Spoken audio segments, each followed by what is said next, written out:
Sa atong tubag sa Salmo, nag-ingon ta ang tanang katawhan sa kalibutan nakakita sa kadaugan sa atong Dios. Kanus aman nakita ang kadaugan sa atong Dios sa dihang natawo ang bata.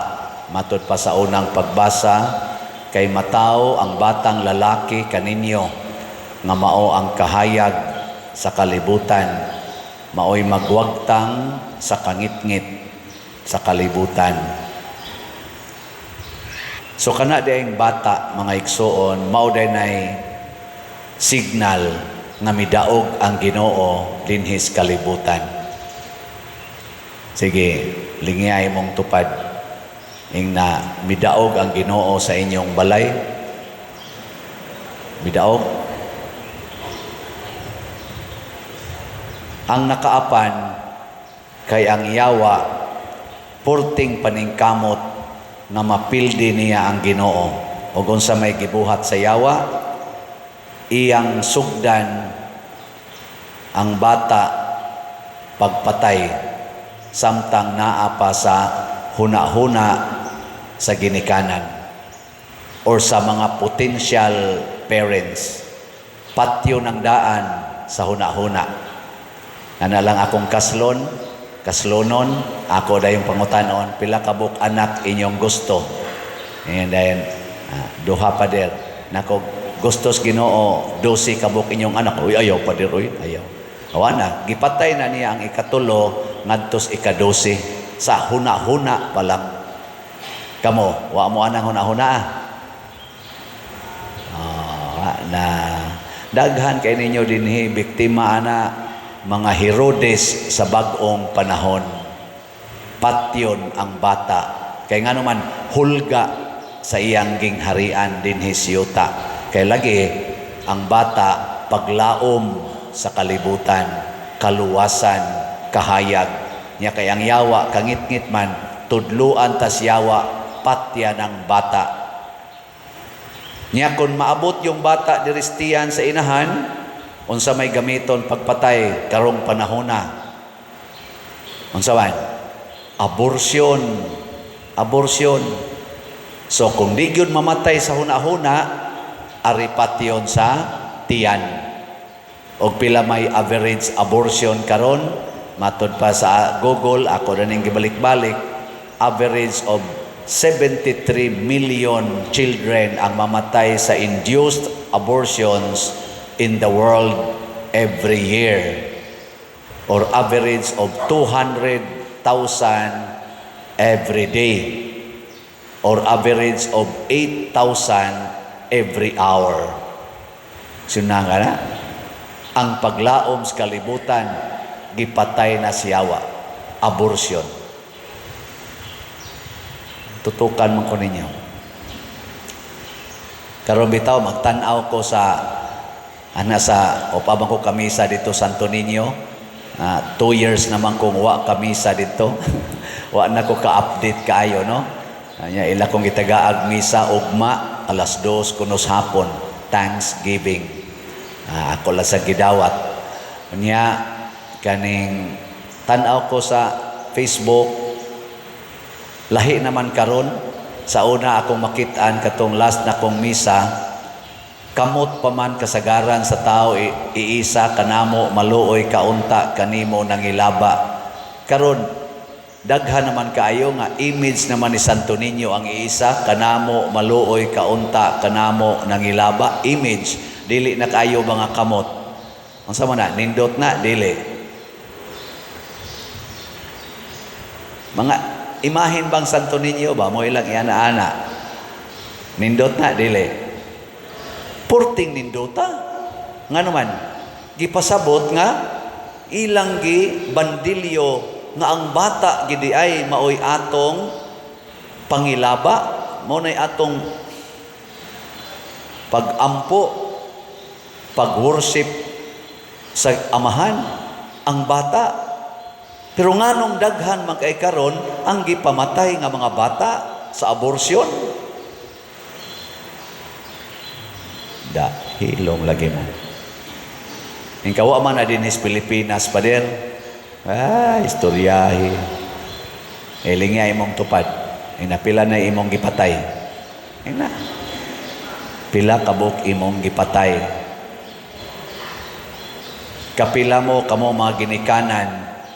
Kapila mo nga naghinmo sa inyong marital act, kanang sexual act, nga nagsigig ingon, ayaw ba ha? Saman, safe ka? Safe ka? Ana. Uy, ayos. Mapdos ko. Pag ingon ni mo, ana, patay na. Gipatay na ni mo. Di man di ka mo welcome. Di ba? Siguro aha. O ana. Ang kuyaw, ang pari may mun, siguro atir ha. Siguro Ay, simbako. Simbako yung tao. Ana ba? Porting patay. Bata. Nakaron, wag yun mapatay. Nakagawas yun. Natawag yun. Dinhi na sad patyon ini katao nas bata. Matod pas mga doctors, ang dako rong peligro kuno, sa ako sang nabasahan lang sa diha social media, nabati og nakita, dako gyud kaayong problema kay ang mga bata kuno gikan sa 0 ngadto sa 7 years old, delicate kay na siya.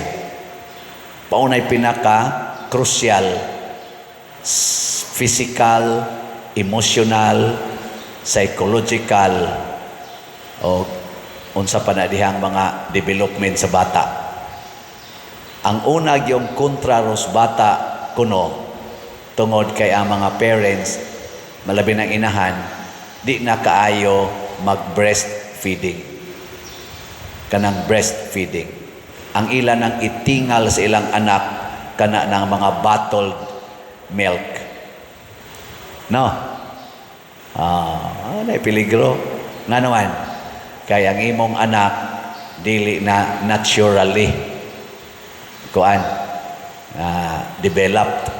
Kaya kana mang gatas sa inahan, mo na natural para sa bata. Imo nang tingalog gatas sa baka, gatas kanding, gatas kabaw, gunsa pa na mga gatas nga gipang extract diha sa lain-laing mga sources, patay ginang bata nimo. Ang iyang psycho, emotional ug natural growth ma-imbalance. Tanawa ng baka ini katao, di ba, ang iyang nati magsigig iniktin, hyper kaayo hasta kanding sig dagandagan. Awa na mga bata ninyo karon, hyper sad kaayo. Nga naman dili naman tao nga gatas ang result. Ang gatas na mas kanding sigig iniktin, hyper kayo, sikag bunlot. Ala, iniktin sa bata, lugnot yun ba? Tanawa na mga tao, natural yun kayo nga gatas sa tao. Awa, di ba magsigig katuog. Bisang kitag magwali, ang tao matuog raman na. Tuog. Tanawa ang bata, ikaw magsuso sa inahan, tuog na yun. Pero imong pasuso na ito, sa siga agmatas bata, sigdagan. Haron di mo dagan, gitagaan na sa glaing danger. Unsa naman sad? Cellphone. Mao na'y pinakapeligro. Kay nga naman, ang bata di ma-develop ang iyang creativity, ang iyang kanang agility o guban pa diha. Nagsigi na laglingkod, sigig tutok, daot ang mata, daot ang utok, daot ang emosyon. Ang radiation pag yung kuno sa cellphone, matos pas pipila ka doktor, dili pa kasustenir ang immune system sa bata. Di siya kapiog sa radiation. Muna peligro sa makanser siya o madaot siya. Muna daghan ro mga bata pa kayo na nay mga cancer. Ay kunyog ilara. Daghan ang nangamatay mga bata sa cancer. Tungod anang cellphone.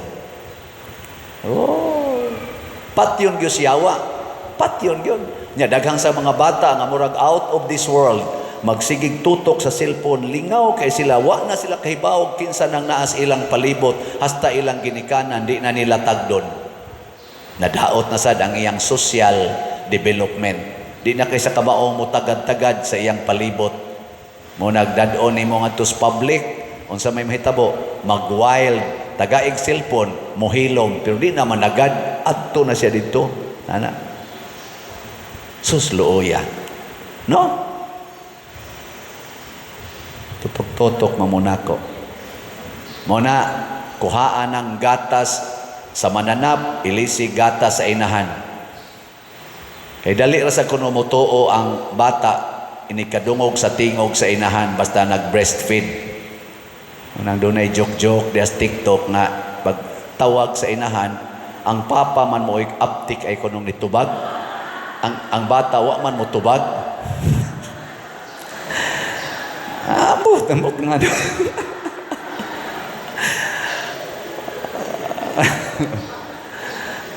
Breastfeed. Iking ko na yung papa, itawag sa mama. Ang bata, kasi lang duwa cellphone, wag yun maigking. Mao ko na resulta sa breastfeeding or lack of breastfeeding. Ano? So, unsa naman sa isunod? Diri na sa tapat yon sa atong environment. Unsa may mga knowledge, wisdom nga gihatag sa kalibutan karon aron maoy pangandoyon sa tao. Unsa man? Una gyud kwarta, sunod gahom, sunod honor. Kaning tulo mao gini ang gipangandoy. Kwarta, millions, billions. Ana, mao na gipangandoy karon. Mao bet atong giingon to dito sa may LA kuno nga, this is a godless town. Kay nada sila mga millions and billions sa ilang kamot. Mga bilyonaryo na sila. So we need no God. Godless town. Mao na ron. Lingay mong tupad. Na kay millions. Na kay millions.